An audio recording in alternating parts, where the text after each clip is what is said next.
Hey guys, welcome to a training video. We're here with Far. What's up, buddy?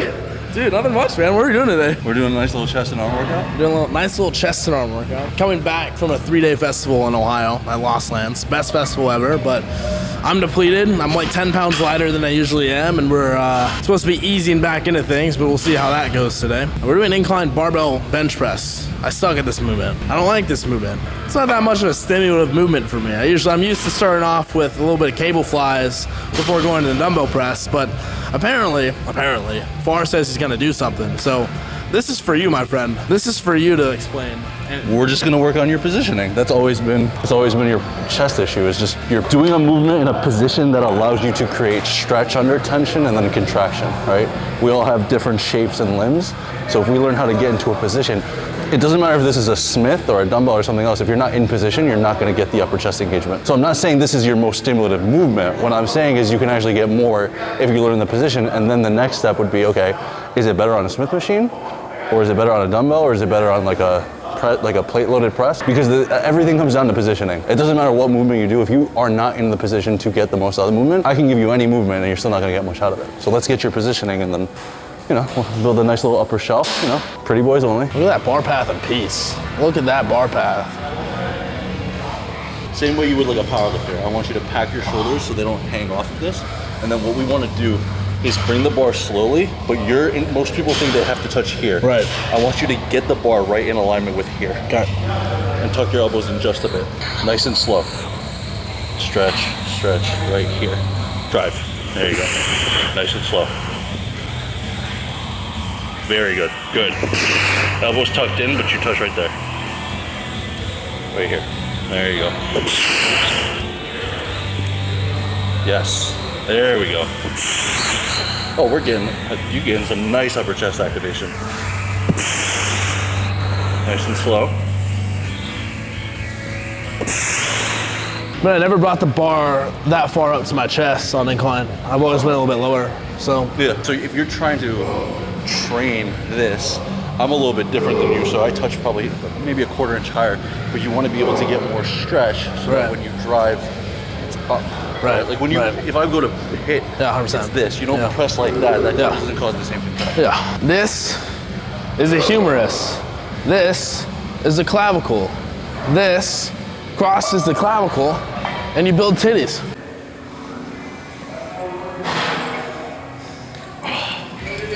See ya, dude. Peace. We're gonna do our best. Nice and slow. Nice and slow. Here. Press. Nice. Oh, that's really good. Great. These are firing very nicely. Good. That actually feels really strong.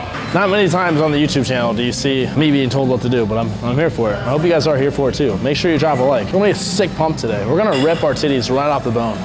1, 2, 3. Thank you. You're welcome, sir. 1, 2, come on. 3,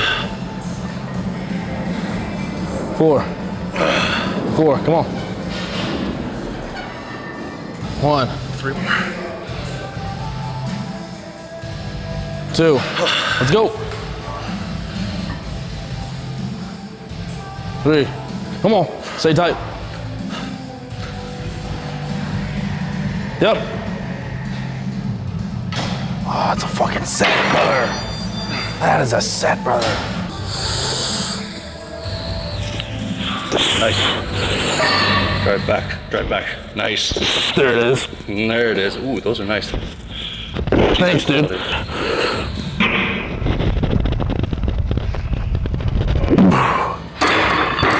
Damn, that's beautiful. That's the best I've ever incline pressed in my entire life. It's a good squeeze. Far's telling me to drive back as soon as I start pressing. That's a tip that I gave in the last video, but always remember as you start pressing, bend the bar down as you come down and stay there, then press. Yeah. You don't punch like this, and you don't punch like this. It's always up. It's up. Yeah. It's not like a huge up, but it's here to here. Little scoop, dude. A little uppercut action. Hey, a wild far shot. a wild Farshad walks across the gym, very, chalk on his hands. What's he gonna do next? Okay. Thank you. Press, come on. Yep. Alright, let's go. Shoulders back. Drive. 2 more. It's on you, come on. Help me. Yep. I'm underfed. That's a problem. Good. Push. Good. Push. Nice. Push, push, push, push. Push.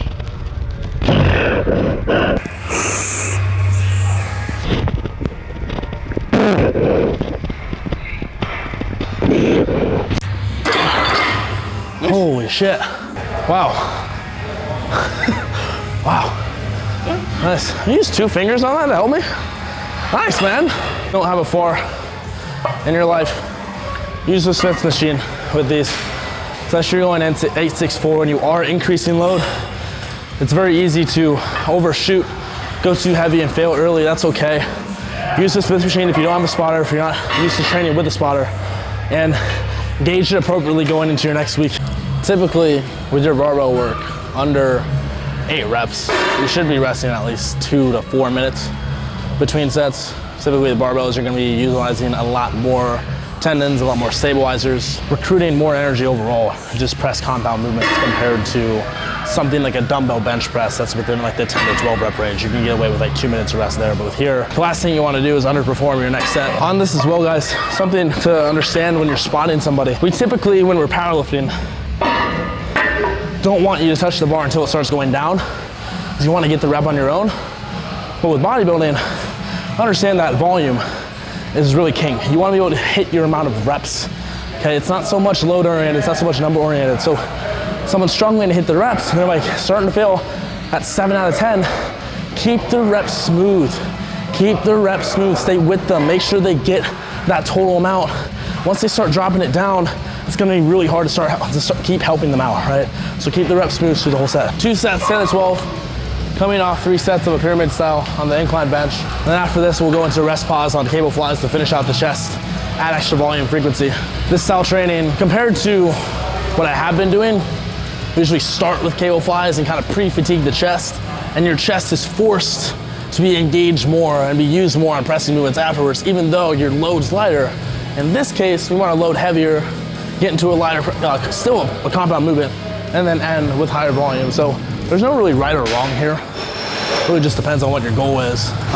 Someone that's more beginner, I would have them start off with what we're doing right now. Someone that's more advanced and has a lot of pressing strength already might see better stimulation just from starting off with cable flies and then going into pressing. So 10 to 12, 3-second pause. It's a lot of reps to pause, dude. You guys notice that he's coming down hard, pausing really hard. He's squeezing his chest in that stretch position. You're gonna maximize chest growth when you add tension in that stretch position. If you take the eccentric slower with these, you're gonna have a hard time getting the fuck back up after you pause. Come on. 1, 2, 3. Push. Nice. Down. 1, 2, 3. Push. Nice. 1, 2, 3. Good. 1, 2, 3. Good. 1, 2, 3. You got this. Nice. 1, 2, 3. Not counting that set, not counting it. I'm gonna do like 80s. 80 or 75. This is what it feels like when you see fucking Far do 115 for 2 sets of fucking 10, and I gotta drop down to fucking 75. 1, 2, 3, up. 1, 2, up. 1, 2, 3, up. 1, 2, 3. Push. Nice. 1, 2, 3. Push. 1, 2, 3. Push. You got it. 1, 2, 3. Good. That's it. Nice. I don't even know how to count. Well, great. To understand as well, guys, is that when you're in that ISO pause position, You don't just want to drop down and lose all your tension and just chill there, because if you just chill out with the weight down there, you're gonna have to generate even more force to press that up. So think about it this way.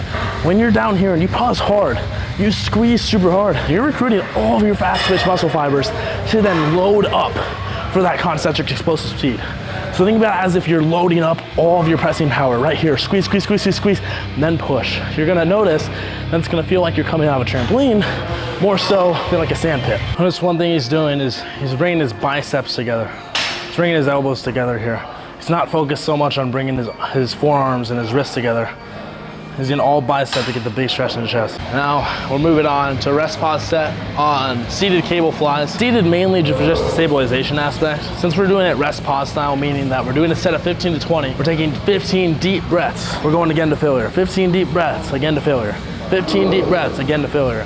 We want to stabilize ourselves as much as possible, because when we get off that bench and we're doing failure reps, we're gonna be so inclined to just propel ourselves forward and then see our shoulders fall forward. That's not what we want to do. We want to pin ourselves back the same way we are in any pressing movement that we've done throughout the day.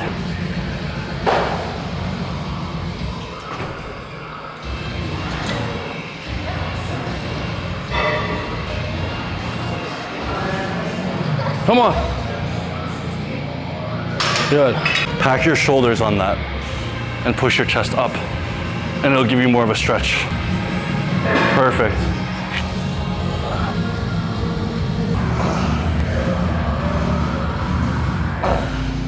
Midline. There you go. Squeeze it. There you go. Squeeze. Come on. You got one more. One more. One more. One more. One more. One more. One more. You got one more. You got one more. Right into the midline. Right into the midline. Come on. Come on. Come on. Come on. Come on. There you go. Come on. 3 chest movements. 3, 2, 4. What was that? 9 sets? Yeah, 9 sets of chest, 7 to 9 sets of chest. 3 movements. We're both exhausted. Chest is done. At this point, guys, like, if we were to do any more chest volume, we'd lose pump, we'd lose the disruption, things would get fatiguing, we'd feel shoulder and elbow and just achy pain. So understand your limits when it comes to volume, not only within a session, but throughout the total week. Like right when you feel peak disruption in volume, that's a great amount of chest volume for you. There's no need to go past that. But across the board, you're not gonna need more than 7 to 9 working sets for a single muscle group, including legs. It's all about intention within your training, guys. And especially with this cable fly, that's why a lot of people, including myself, have underdeveloped upper chest, because that high angle is hard to hit on incline bench, on everything.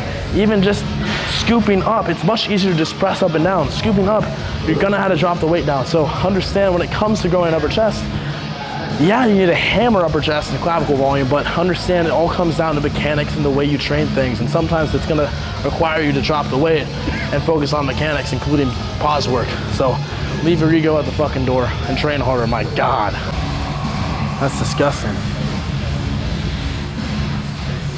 Notice this mother trucker's elbows are just right in line. Elbow flexion comes up slightly, ensure he gets the full range of motion all the way at the top.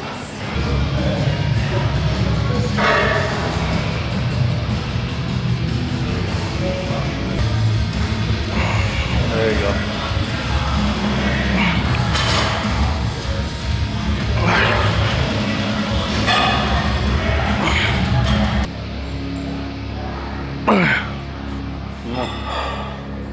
Nice. Tension that stretch too. Nice. There you go. Beautiful. Nice. 2 more. 1 more. 1 more. Nice.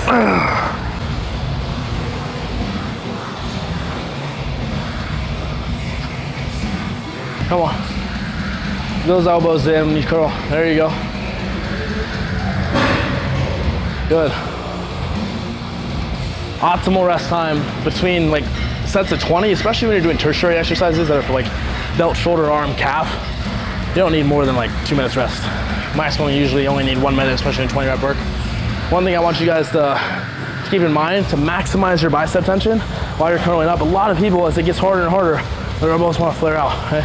Your elbows, your delts are going to want to take over, right? Elbows flared. So, as you come up, make sure, pinch your elbows in, squeeze, curl, scoop like this, pinkies in, pinkies in. So, boom, pinkies in. Keep your elbows nice and tight up against your body, as easy as it is to flare. Just like this. Boom.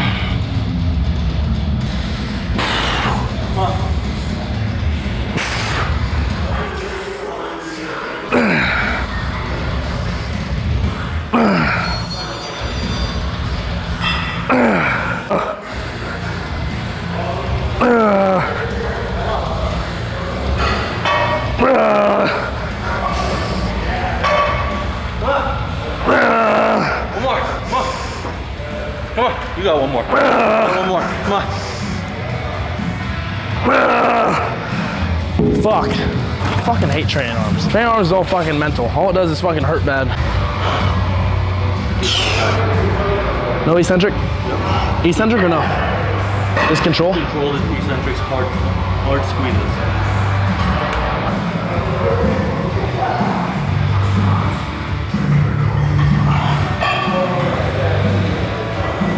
Oh, come on.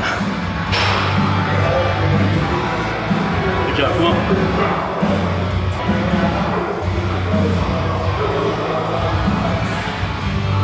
Fuck. That's a fucking 6'3", 240 pound motherfucker doing 40 pounds on the goddamn preacher curl. Coming off 60 pounds, put 20 reps on an easy bar curl, now 40 pounds here. Realistically, we could pump out 110, 125 if we want, but again, guys, hypertrophy ain't a fucking numbers game. It's a fucking disruption game, baby. Fucking play the game. That's all I'm trying to say. Hard squeeze. Just hold down.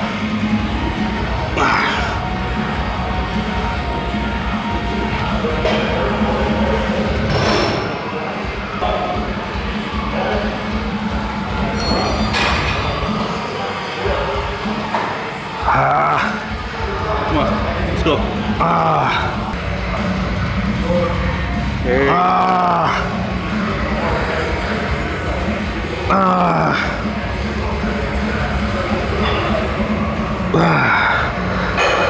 Let's go. Say it again. So you're gonna do a BFR cluster set, right? So what you're gonna do is you're gonna do 20, you're gonna rest for 30 seconds max, you're gonna do 10 more, 30 seconds Right. rest, 10 more. That's it. 30 seconds rest every time, not tapering off rest. Okay, blood flow restriction. It's basically like wearing a condom.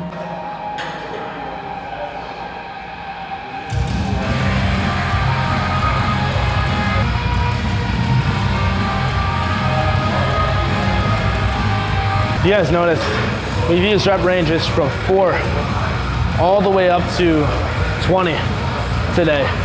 You might be curious as to why we're doing so and when to use which appropriate rep range. Notice how we're using that 4 to 8 rep range more so the front half of the workout. And as we're getting towards the back half and training flies and tertiary movements like curls and tricep extensions, we're gonna be using more so that higher rep range. It really doesn't make a lot of sense for us to be loading up our biceps and triceps super heavy in a 5 to 10 rep range when you can do so in a heavier compound movement, which is gonna recruit more muscle fibers and stabilizers and tendons, right? So as far as the experience levels, it makes a lot of sense to train that 5 to 10 rep range to build a great baseline of strength, but also it makes sense to use those higher rep ranges in order to learn newer movements, develop good mind-muscle connections with movements. Because you think about it from a physical therapy standpoint, when you're working on whether it's corrective exercises to get a muscle to fire, you're not gonna use 2-3 reps. You're gonna use probably 20 to 30 to get that to fire actively, right? So utilizing all rep ranges from 5 to 10, from 10 to 20, from 20 to 30 through hypertrophy is what's gonna train you all the way from your fast twitch muscle fibers all the way to slow twitch in order to ensure you're training each and every single muscle group fully.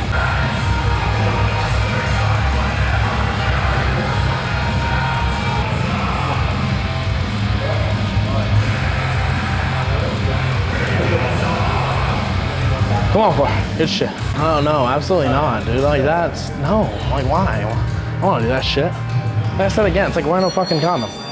Like, see, look at his arms, dude. Look at him. As soon as you put that shit on, your shit goes soft, bro. Let's pick up fucking 15. Do it. I know. It's your Trying to make you an IFBB pro, not an IFBB Chad. I was telling him, dude, I want to fucking wear a condom on my arm, bro. Yeah, but you like big arms and no injuries? You'll do what you need to do. I mean, I guess that's right. It's like protected sex. You like big arms and no injuries. It's like you're gonna have a lot of sex without having not a lot of babies. It's like the same concept. Safe sex. Safe, yeah. We practice safe sex. Please make like an infomercial. So one thing to understand when you're doing BFR, your chance for injury is lower. So if you do get injured, make sure you call 9999-999-CONDOM to ensure that you protect yourself from injuries and having babies. Shut up. Money back guaranteed, 100% refund. Sorry. Oh my God. Keep that wrist neutral. Not like this, neutral. Good cue. It's not fun, it's not a fun time. It's kind of tricking up the spine a little bit. It's kind of knocking at the door and saying, yo, dude, this is really gonna fucking hurt next time around, so be careful. 2, good. Good. Fuck. 2. Oh yeah, the blood's pooling in there, I like that. The blood is pooling. Oh, come on, bitch. 9. Look at that juiciness. One more. Cool, we're done. Take it off. I don't like it. I don't like it, dude. Oh, it's disgusting. Just, oh no, it's like gross, dude. So much blood in there. Dumbbell skull crushers. Notice, guys, how his elbows are staying in line here, slightly behind him, not fully out in front, to ensure that we keep tension on the tricep. Full range of motion, meaning we're twisting the dumbbells all the way forward coming up. That's nice, brother. Something for triceps, same thing that we described here. Twisting your elbows in and twisting your pinkies up on a bicep curl. Same thing with any tricep push down. You're gonna want to be extending your wrists out. Tricep kick back, extending your wrists out. Skull crusher, you wanna be twisting your wrists out, ensuring that you're getting the full range of motion to full contraction with your tricep. There it is.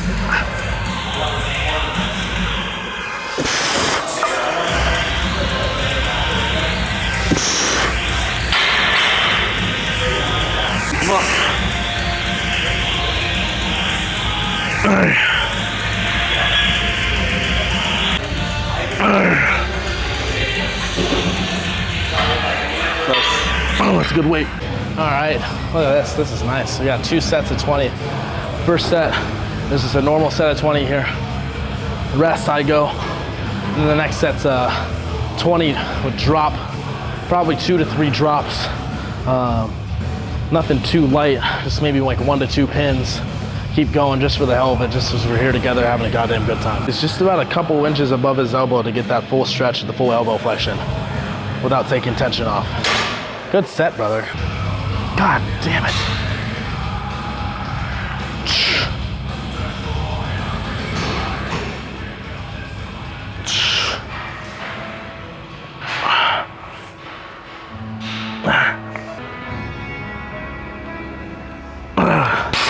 Great weight.